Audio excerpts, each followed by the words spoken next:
日常生活中导致咳嗽的原因有很多，比较常见的是感冒引起的。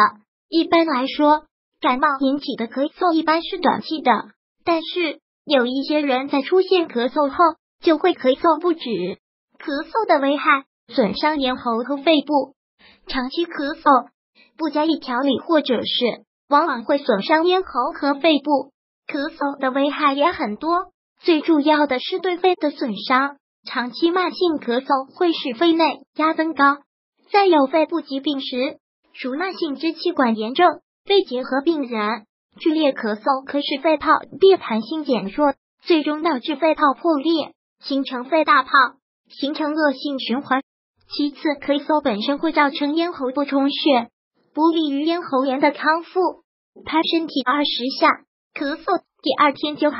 1. 左手伸直，心朝上，右手拍左手上手肘20下，再拍下手肘20下。2. 换右手伸直，手心朝上，左手拍右手上手肘20下，再拍下手肘20下。3. 双手拍大腿后侧20下。4. 双手拍小腿后侧20下。5. 双手拍膝盖20下。每天早晚各做一次，9年咳嗽也可以好。一般咳嗽2天就转好，很神奇。上轴是手臂腕处，尺泽、上海穴位置，下轴是列缺、睛居、大陵、内关、神门、领道穴位置。大腿后侧是风市、承扶穴位置，小腿后侧是尾中、合阳、承山穴位置，膝盖是鹤顶穴、水海穴位置。咳嗽很多人都忽视了，不知道长期咳嗽会导致肺泡破裂、咽喉出血。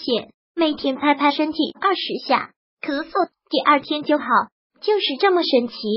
如果喜欢本视频，请分享并订阅本频道，别忘了按赞哦。